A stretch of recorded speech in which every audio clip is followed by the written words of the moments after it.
Hi everyone, this is the movie that accompanies, I guess it would be chapter 2 in your book, Take the Guided Tour.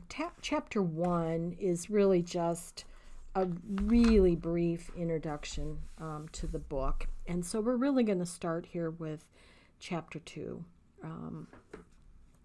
So we're going to look at MS Project, and the assumption is that you have it installed.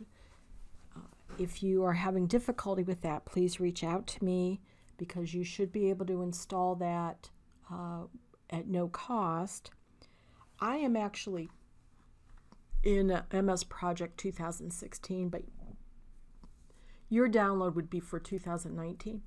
If you already have Project 16, that's fine. For what we're going to do, I don't think it's going to really matter. So this is the screen that I get to when I open up MS Project. And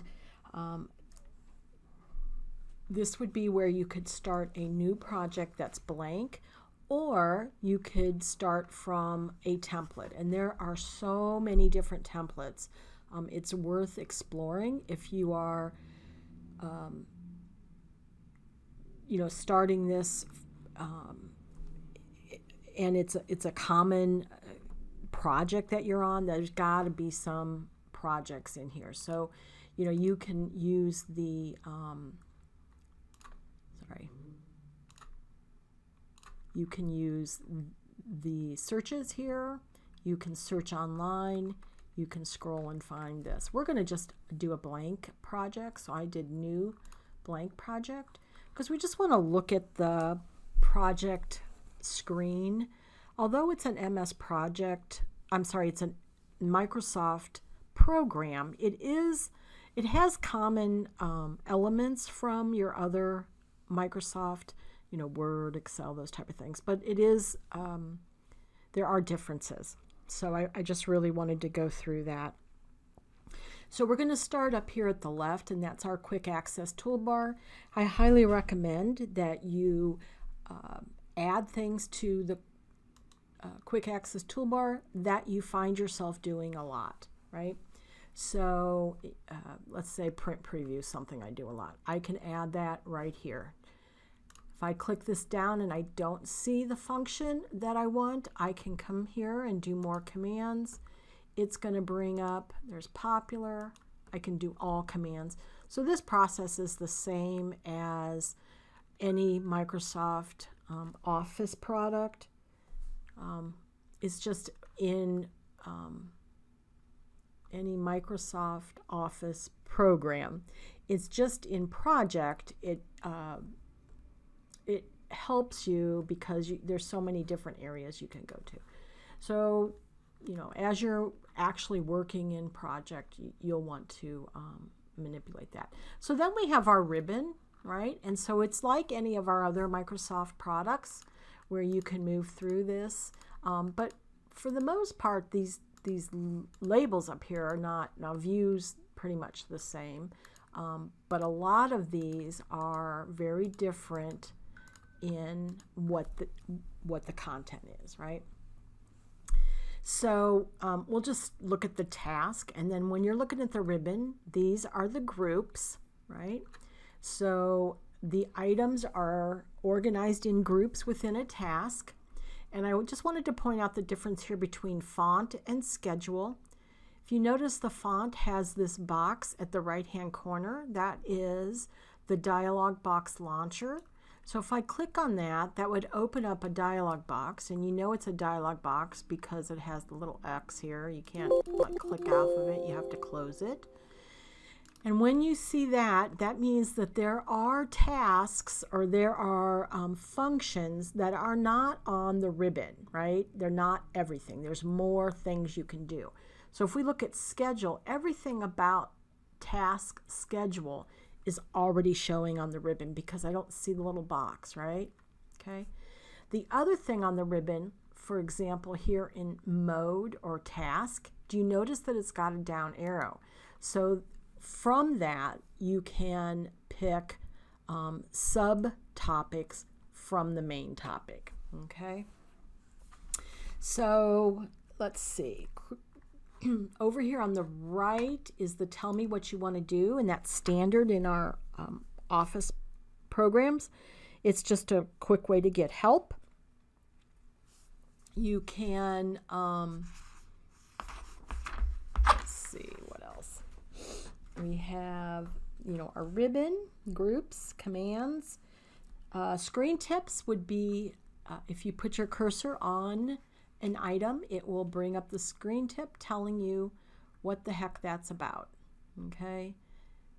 Right, so if I come down here and I'm not sure what a recurring task is, I put my cursor on it and the screen tip will educate me on that. Okay, so the active view or report is what we see in this main area, right? And the view labels are usually over here on the left, and then this happens to be a Gantt chart.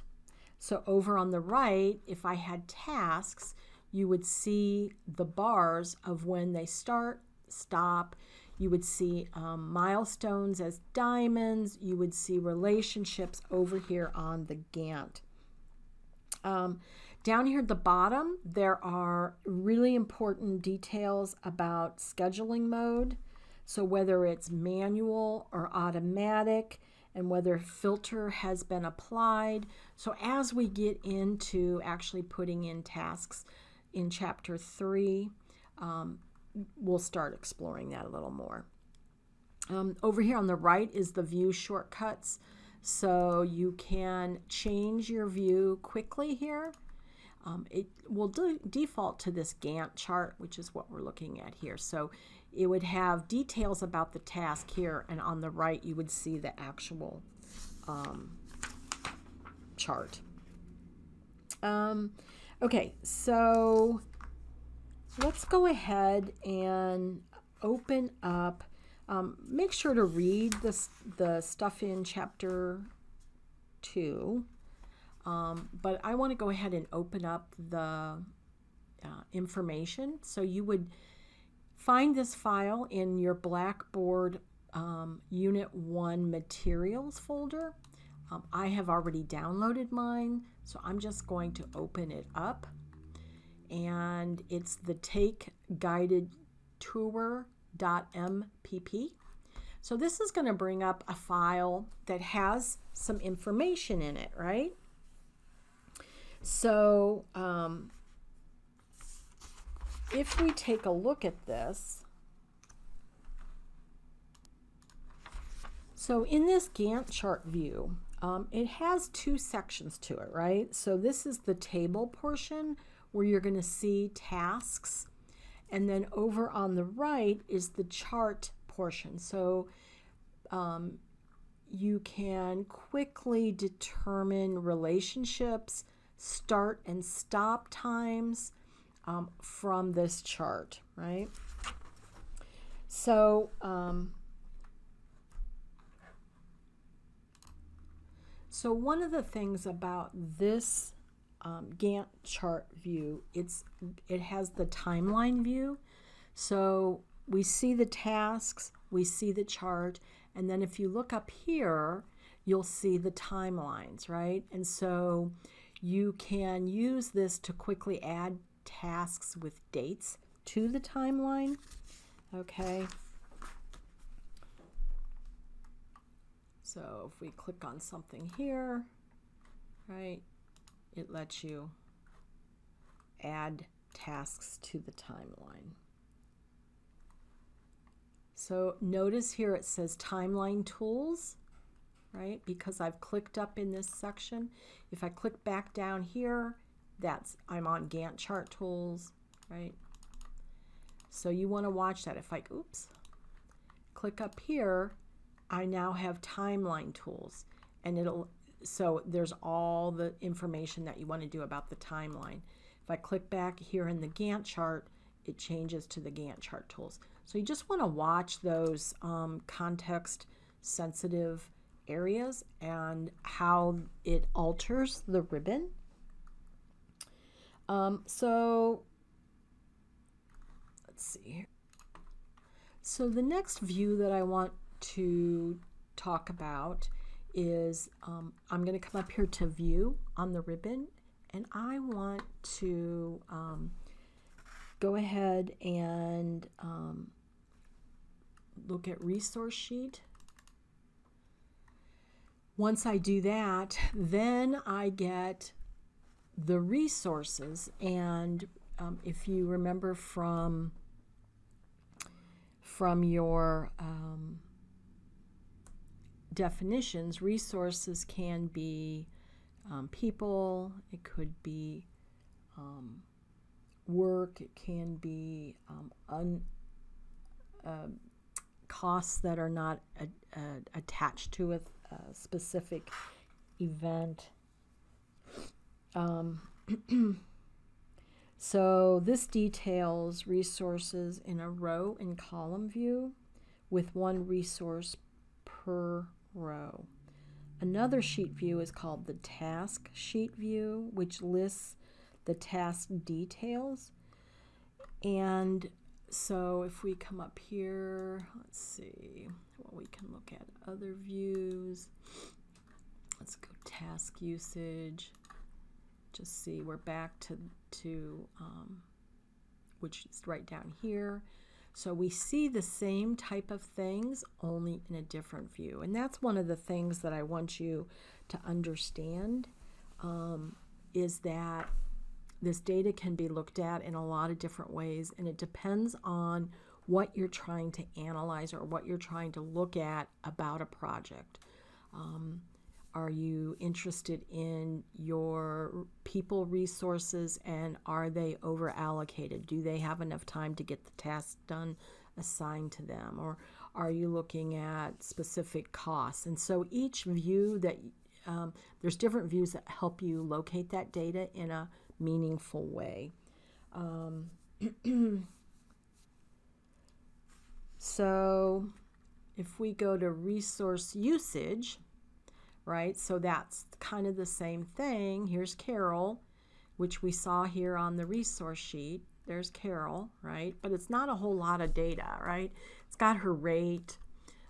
She can give 100% to the project, right? And we'll go through all this as we move through the semester. But if we look at resource usage, there's Carol again, and here's the breakdown of tasks that are assigned to her and how much time is going to be she is going to have invested in that task, right? So once again, it's all tied in. If we go back to this Gantt chart, well, let's look at that resource usage again. So if I'm going to pull this, manuscript received, content edit, right? So if we go to our Gantt chart, here's the content edit, right? And look, it's assigned to Carol. Here's the start and stop. It's tied to, if we start to look at how to see this chart, this is a milestone. The manuscript is received, right? Carol can't start editing it until she receives the manuscript, right? So do you see how that's linked together?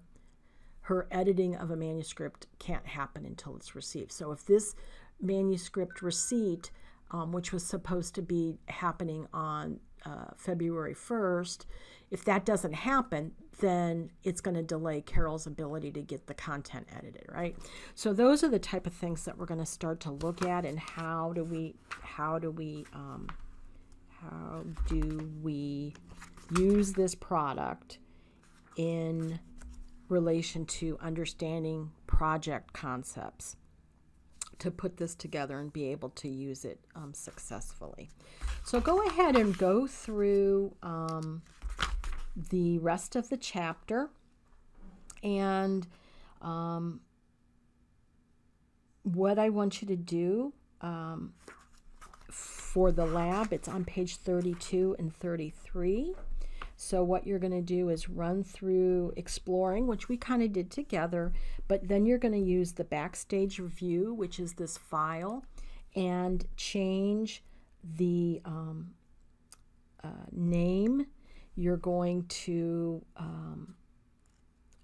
display the resource view, switch to the calendar view, and use the reports, right? And then when you're done with that, save it and submit it. Really, you're not really changing a whole lot except the name, but I do want to see that you've made that the dates changed, that you have actually opened it and reviewed it and taken a look at it. All right, guys, we'll start next week on actually starting scheduling basics. So we'll continue learning about project management from a concept, and then we'll apply it with the scheduling basics. All right, let me know if you have any problems or questions. Thank you.